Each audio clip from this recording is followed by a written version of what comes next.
असाध्य वीणा अज्ञे। आ गए प्रियंवत केश कंबली गुफा गेह। राजा ने आसन दिया कहा कृतकृत्य हुआ मैं तात पधारे आप। भरोसा है अब मुझको साध आज मेरे जीवन की पूरी होगी। लघु संकेत समझ राजा का गण दौड़ लाए असाध्य वीणा।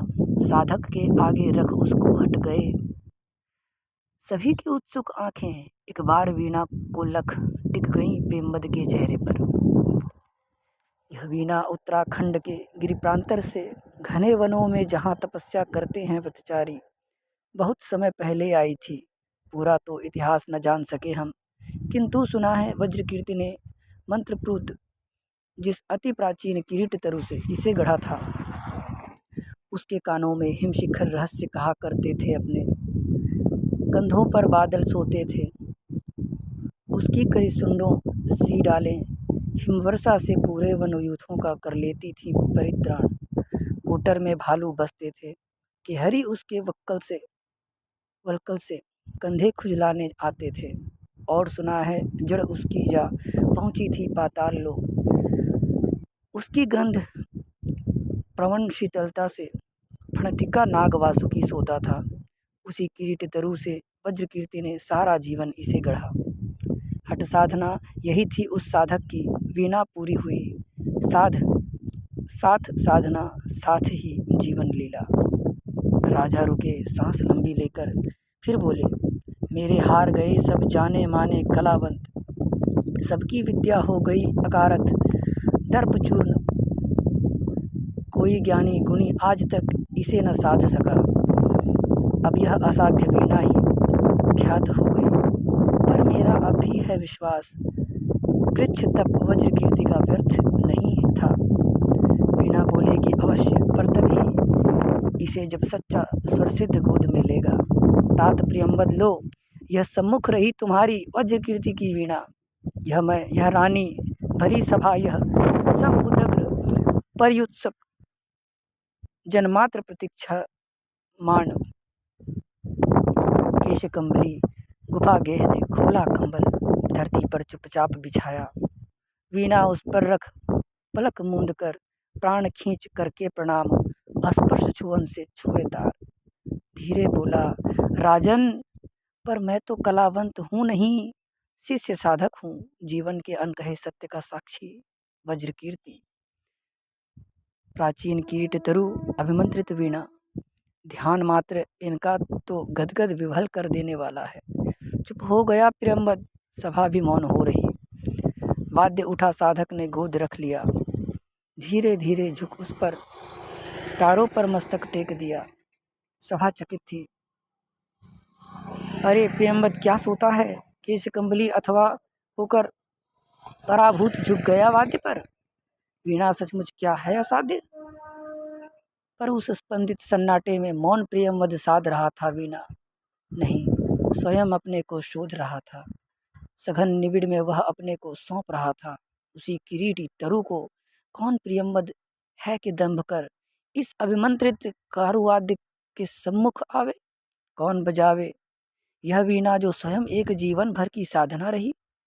भूल गया था केश कंबली राजा सभा को।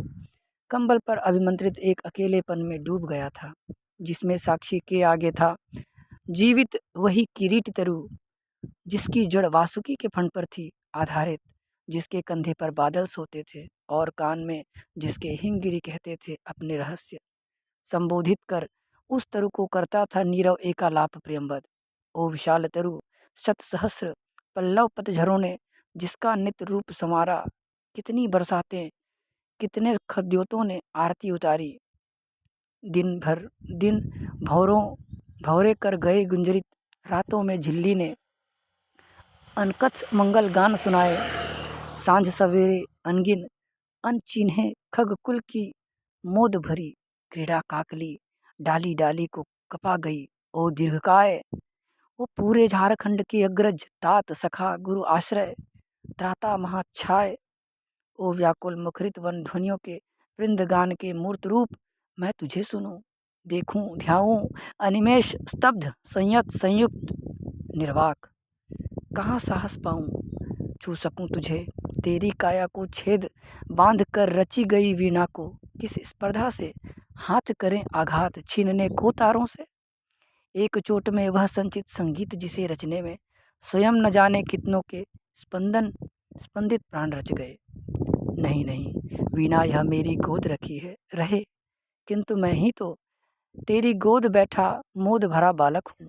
ओ तरु तात संभाल मुझे, मेरी हर किलक पुलक में डूब जाए, मैं सुनूं गुनूं विस्मय से भर आऊं आंकूं तेरे अनुभव का एक एक अंतःस्वर, तेरे दोलन की लोरी पर झूमूं मैं तन्मय। गा तू तेरी लय पर मेरी सांसें भरें पूरे रीतें विश्रांति पाएं। गा तू यह वीणा रखी है तेरा अंग अपंग, किंतु अंगी तू अक्षत आत्मभरित रसविद। तू गा मेरे अंधियारे अंतस में आलोक जगा, स्मृति का श्रुति गा तू गा तू गा तू गा तू गा। हाँ मुझे स्मरण है बदली कौंध पत्तियों पर वर्षा बूंदों की पटपट, घनी रात में महुए का चुपचाप टपकना, चौंके खग शावक की चुहुक, शिलाओं को दुलराते वन झरने के द्रुत लहरीले जल का कल्प निनाद, भूरे में छन कर आती पर्वती पांव के गांव के उत्सव ढोलक की थाप, गडरियों की अनमनी बांसुरी, कटफोड़े का ठेका, फुल सुंघनी की आतुर फुरकन, ओस बूंद की ढरकन, इतनी कोमल तरल कि झरते झरते मानो हर सिंगार का फूल बन गई।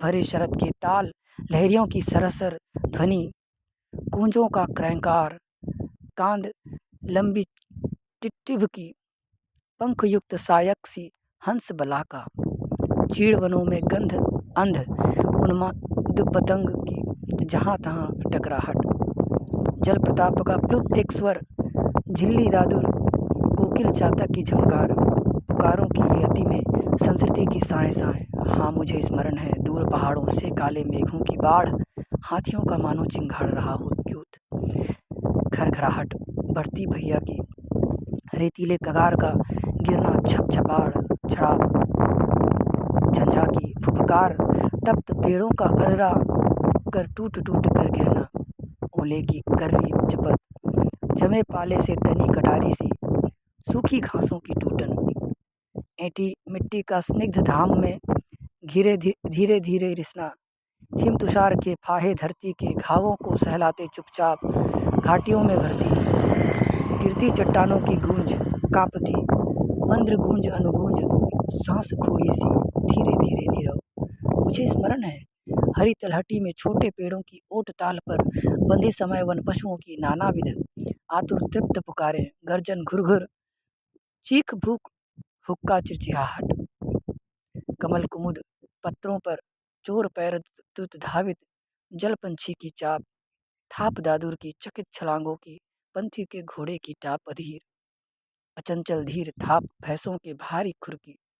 मुझे स्मरण है उझक क्षितिज से किरण भोर की पहली जब तकती है उस बूंद को, उस क्षण की सहसा चौंकी सी सिहरन, और दोपहरी में जब घास फूस अनदेखे खिल जाते हैं, मधुमक्खियाँ असंख्य झूमती करती हैं, गुंजार उस लंबे विलमे क्षण का तंद्रालस ठहराव, और सांझ को जब तारों की तरल कपकपी स्पर्श हीर झरती है, मानो नभ में तरल नयन ठिठकी निसंख्य सवत्सा युवती माताओं के आशीर्वाद, उस संधि निमिष की पुलकन लीयमान।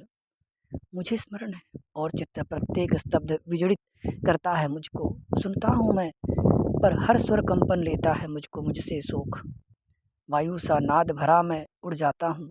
मुझे स्मरण है पर मुझको मैं भूल गया हूँ, सुनता हूँ मैं पर मैं मुझसे परे शब्द में लिए मान, मैं नहीं नहीं मैं कहीं नहीं।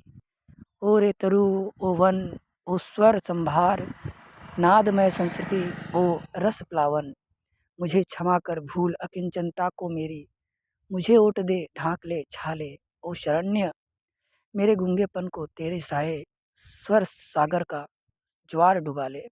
आह मुझे भुला तू उत्तर वीन के तारों में अपने से गा अपने से गा, अपने खगकुल की को मुखरित कर, अपनी छाया में पले मृगों की चौकड़ियों को ताल बांध, अपने छाया तप वृष्टि पवन पल्लव कुसुमन की लय पर अपने जीवन संचय को कर छंदयुक्त, अपनी प्रज्ञा को वाण्य दे। तू गा, तू गा, तू सन्निधि पा, तू खो, तू आ, तू हो, तू गा, तू गा। राजा जागे, समाधिस्थ संगीतकार का हाथ उठा था, कांपी थी उंगलियां, अलस अंगड़ाई लेकर मानो जाग उठी थी वीणा। किलक उठे थे सुर शिशु, नीरव पदा रखता जालिक मायावी, सधे करों से धीरे धीरे धीरे डाल रहा था जाल हेम तारों का। सहसा वीणा झंझना उठी, संगीतकार की आंखों में ठंडी पिघली ज्वाला सी झलक गई।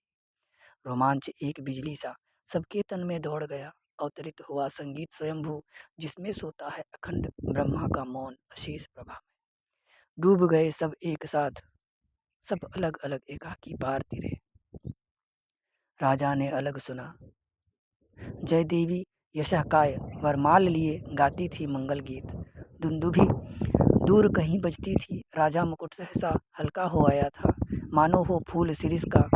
ईर्ष्या मद महदात कांक्षा द्वेष चाटुता सभी पुराने लुगड़े से झर गए, निखर आया था जीवन कंचन। धर्म भाव से जिसे निछावर वह कर देगा। रानी ने अलग सुना, छठी बदली में एक कौंद कह गई, तुम्हारे ये मणिमाणक कंठहार पट वस्त्र मेखला किंकिणी, सब अंधकार के कण है ये, आलोक एक है प्यार अनन्य उसी की।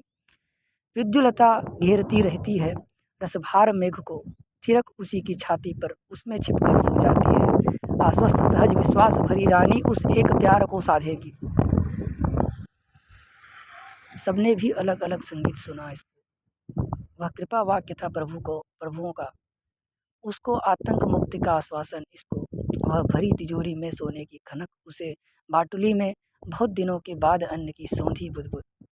किसी एक को नई वधु की सहमी सी पायल ध्वनि, किसी दूसरे को शिशु की किलकारी, एक किसी को जाल फंसी मछली की तड़पन, एक अपर को चहक मुक्त नभ में उड़ती चिड़िया की, एक तीसरे को मंडी की ठेलम ठेल गाहकों की आस्पर्धा भरी बोलियां, चौथे को मंदिर की ताल युक्त घंटा ध्वनि, और पांचवे को लोहे पर सधे हथौड़े की समचोटें, और छठे को लंगर पर कसमसा रही नौका पर लहरों की अविराम थपक, बटिया पर चमरौधे की रूपी चाप सातवें के लिए, और आठवें को कुलिया की कटी मेड़ से बहते जल की छुलछुल। इसे गमक नट्टिन की एड़ी के घुंघरू की, उसे युद्ध का ढोल, इसे संझा गोधुली की लघु टुनटुन, उसे प्रलय का डमरूनाद, इसको जीवन की पहली अंगड़ाई, पर उसको महाभृंज विकराल काल। सब डूबे तिरे झिपे जागे हो रहे वंशवद स्तब्ध, यत्ता सबकी अलग अलग जागी। संगीत हुई पा गई विलय, वीणा फिर मूक हो गई। साधु साधु राजा सिंहासन से उतरे, रानी ने अर्पित की सतलड़ी माल, जनता विह्वल कह उठी धन्य हे स्वरजित धन धन्य। संगीतकार वीणा को धीरे से नीचे रख ढक, मानो गोदी में सोए शिशु को पालने डालकर मुग्धावा हट जाए। दीठ से दुलराती उठ खड़ा हुआ, बढ़ते राजा का हाथ उठा करता आवर्जन बोला, श्रेय नहीं कुछ मेरा, मैं तो डूब गया था स्वयं शून्य में। वीणा के माध्यम से अपने को मैंने सब कुछ को सौंप दिया था।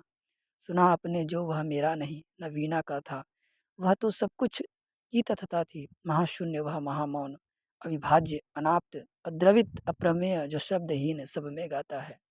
नमस्कार कर मुड़ा प्रियंवत केश कंबली, लेकर कंबल गेह गुफा को चला गया। उठ गई सभा, सब अपने अपने काम लगे, युग पलट गया। प्रिय पाठक, यूँ मेरी वीणा भी मौन हुई।